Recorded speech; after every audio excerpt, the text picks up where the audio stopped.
नई बहू। ये कहानी है श्यामनगर गांव की।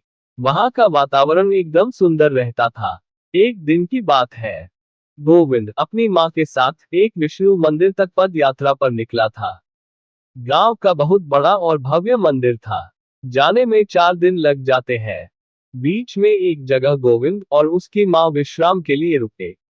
वहां एक बड़ी ही सुंदर सी कन्या अपनी सादगी में पेड़ की छांव में बैठी थी। वे उनके पास जाते हैं और पूछते हैं। बेटी, तुम कौन हो? तुम्हारा नाम क्या है? और क्या तुम यहाँ अकेली हो? माँ जी, मेरा नाम मीरा है। मेरे पिता का कुछ दिन पहले देहांत हो चुका है। अब मैं क्या करूँ? मुझे कुछ समझ नहीं आ रहा। तुम चिंता मत करो, कोई न कोई रास्ता जरूर निकल जाएगा। आओ चलो, हमारे साथ मंदिर चलो। तीनों साथ में मंदिर जाते हैं। लौटते समय मीरा उन लोगों से बोलती है। मेरे मन में एक बात है। अगर आपको कोई समस्या ना हो तो क्या मैं बोल सकती हूँ? हाँ हाँ, बिल्कुल बेटी, बताओ क्या बात है। वो बात ये थी कि क्या आप लोग मुझे अपने साथ रख सकते हैं? मैं आपके सारे काम कर दूंगी। आप जो बोलेंगे वो करने को तत्पर रहूंगी।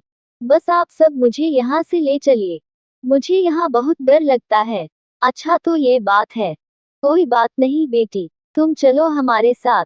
हम तुम्हारा पूरा ध्यान रखेंगे। आपका बहुत बहुत धन्यवाद माँ जी। तीनों घर जाते हैं। मीरा अब उनके परिवार की एक सदस्य की तरह रहने लगी थी। खाना बनाती, सब कुछ करती थी।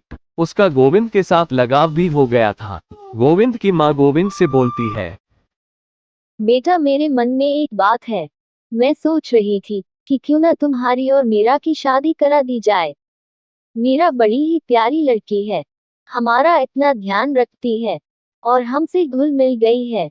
अब अगर मीरा नहीं रहेगी तो ये घर सूना हो जाएगा। तुम्हारी इसमें क्या राय है? माँ, बात मेरी राय की नहीं है। मुझे तो मीरा बहुत पसंद है। लेकिन क्या मीरा को ये रिश्ता मंजूर होगा भी कि नहीं? मैं मीरा से हृदय से जुड़ चुका हूँ माँ। अगर मीरा इस शादी के लिए मना भी कर देगी तो मैं हमेशा उससे प्यार करता रहूंगा और अपना पूरा जीवन ऐसे ही बिता दूंगा। नहीं बेटा, ऐसा नहीं होगा। मुझे तो लगता है मीरा को भी यह रिश्ता पसंद है। वो जरूर हाँ बोल देगी। माँ मीरा को बुलाती है और बोलती है। बेटी, मैं ये सोच रही थी कि तुम्हारी और गोविंद की शादी हो जाए। गोविंद को भी तुम बहुत पसंद हो और हमें तुमसे लगाव भी हो गया है। आशा है कि तुम्हें भी यह रिश्ता मंजूर होगा। क्या तुम इस रिश्ते के लिए तैयार हो? नहीं माँ जी, ये शादी नहीं हो सकती। और अब कृपया करके मुझसे इस बारे में बात ना करें। मेरी गोविंद से तो क्या, किसी भी आदमी से शादी नहीं हो सकती है। मैं कोई साधारण लड़की नहीं हूँ। गोविंद और उसकी माँ दोनों डर जाते हैं और यह सोचने लगते हैं कि कहीं ये कोई बुरी आत्मा तो नहीं। वे बहुत डर जाते हैं और भागते भागते तांत्रिक के पास जाते हैं और उनसे बोलते हैं। बाबा, बाबा, हमारी मदद हमारी करिए। मदद करिए। हमारे घर में हमारे एक घर बुरी में एक आत्मा का बुरी वास आत्मा है। का वास है। हमें बचा लीजिए हमें बाबा। बचा लीजिए बाबा। अच्छा, क्या तुमने कभी उसे कुछ खाना खाते हुए देखा है या पानी पीते हुए? नहीं बाबा, हमने उसे कभी कुछ खाते पीते हुए नहीं देखा। तांत्रिक उन लोगों के साथ उनके घर चलता है और उस लड़की से बात करता है और कुछ मंत्र पढ़ता है, पर उससे उस लड़की पर कोई असर नहीं होता।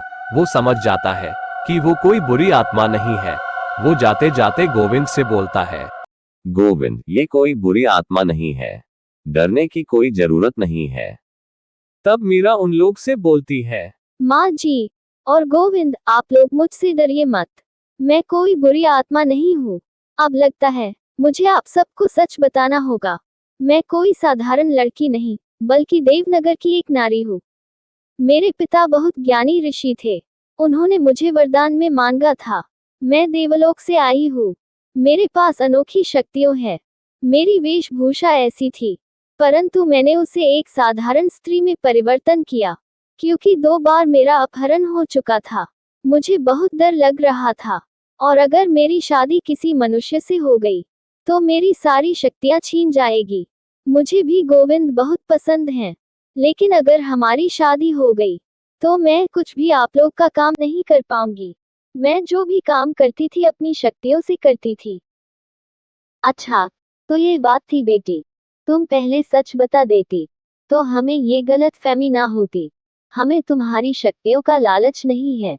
अगर तुम्हें सही लगे, तो तुम गोविंद से शादी कर सकती हो। बाकी के काम मैं तुम्हें सिखा दूंगी। मीरा शादी के लिए हाँ बोल देती है। दोनों की शादी हो जाती है। अब वो एक साधारण स्त्री की तरह रहने लगती है। सीख, अपनी सच्चाई को बिना किसी डर के सामने रखना चाहिए, क्योंकि सच छुपाने से आपके प्रति लोगों को गलतफहमी हो सकती है। सच को सामने रखने से बिल्कुल भी नहीं डरना चाहिए।